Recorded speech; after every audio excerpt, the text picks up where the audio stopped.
नाजरीन ग्रामी अस्सलाम वालेकुम। नाजरीन ग्रामी, इसराइल और हमास के हवाले से बड़ी खबर निकल कर सामने आ रही है। इसराइल और हमास जंग हर रोज़ खतरनाक तबाही के धाने की तरफ जाती दिखाई दे रही है। जंग इतनी खतरनाक शिद्दत इख्तियार कर गई है कि मैदान जंग में लाशों के ढेर नजर आते दिखाई दे रहे हैं। नाजरीन, आज की वीडियो में हम बात करेंगे कि हमास ने इसराइलियों को बड़ा झटका देकर फ़लस्तीनियों को बहुत बड़े तोहफे से नवाजा है। अपने जदीद डिफेंस सिस्टम आयरन डोम के दम पर इस्लामी ममालिक पर राज करने का ख्वाब देखने वाला इसराइल आज हमास के मज़ाइल के डर से अपने शहरियों को घरों में छुपाने पर मजबूर हो गया है। वीडियो की मज़ीद तफसील में जाने से कबल आपसे छोटी सी गुजारिश है कि वीडियो को लास्ट तक देखिएगा और हमारे चैनल राइट पॉइंट को सब्सक्राइब करें। प्यारे दोस्तों, इस वक्त जो इसराइल की जानिब से ताज़ा तरीन सूरत हाल बनी हुई है, जिसे इसराइली मीडिया खुद भी पेश कर रहा है, वो काफ़ी दिल दहला देने वाली है।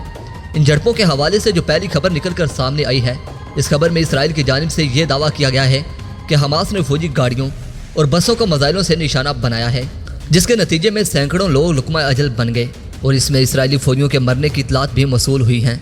ये हमला हमास की जानिब से वेस्ट बैंक के इलाके से दागा गया और एक बार फिर हमास के मिसाइल इसराइली डिफेंस सिस्टम को नकारा करते हुए इसराइली फौजियों पर जा गिरे और दर्जनों फौजी लुकमा अजल बन गए। नाजरीन मोहतरम, दूसरी सबसे बड़ी खबर यह है कि इसराइली मीडिया पर एक खबर को ब्रेक किया गया है और एक वीडियो भी शेयर की जा रही है, जिसमें दिखाया यह जा रहा है कि हमास ने वेस्ट बैंक का कंट्रोल संभालते हुए 5 बड़े शहरों को निशाना बनाना शुरू कर दिया है। इसराइल भी हैरान है कि हमास के पास इतनी लंबी दूरी पर मार करने वाले मिसाइल आखिर आए कहां से। प्यारे दोस्तों, इसराइल की जो अब सबसे बड़ी परेशानी है वो ये है कि कहीं हमास वेस्ट बैंक के इलाके पर कब्जा ना कर ले, क्योंकि इस जगह पर पिछले कई सालों से इसराइल ने कब्जा कर रखा था और यहाँ इसराइल ने बड़े बड़े फौजी बेस तैनात कर रखे थे। लेकिन अब हमास ने इसका मुकम्मल कंट्रोल संभालते हुए मोर्चे वेस्ट बैंक में तैनात कर दिए हैं। नाजरीन मोहतरम, इन खबरों की तस्दीक इसराइली मीडिया खुद कर रहा है कि हमास को रोकना अब नामुमकिन हो गया है। प्यारे दोस्तों, इसके अलावा इसराइल में इस वक्त जो तबाही हो रही है वो इसराइली मीडिया अपने न्यूज़ चैनल पर ब्रेक नहीं कर रहा।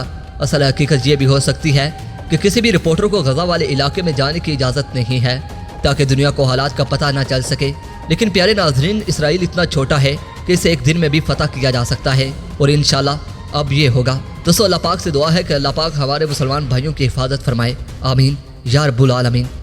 नाज़रीन ग्रामी, वीडियो पसंद आए तो वीडियो को ज़्यादा से ज़्यादा लाइक एंड शेयर कीजिएगा। इस वीडियो के हवाले से कमेंट सेक्शन में हमें अपनी कीमती राय से ज़रूर आगाह कीजिएगा। प्यारे दोस्तों, इसके साथ ही अगर अभी तक आपने हमारे चैनल को सब्सक्राइब नहीं किया तो हमारे चैनल को सब्सक्राइब कर लें और साथ में मौजूद घंटी के बटन को भी प्रेस कर दें ताकि आने वाली हर वीडियो का नोटिफिकेशन आप तक बर वक्त पहुँचता रहे। दोस्तों, अब तक के लिए इतना ही, मिलते हैं नई वीडियो में। अल्लाह निगहबान।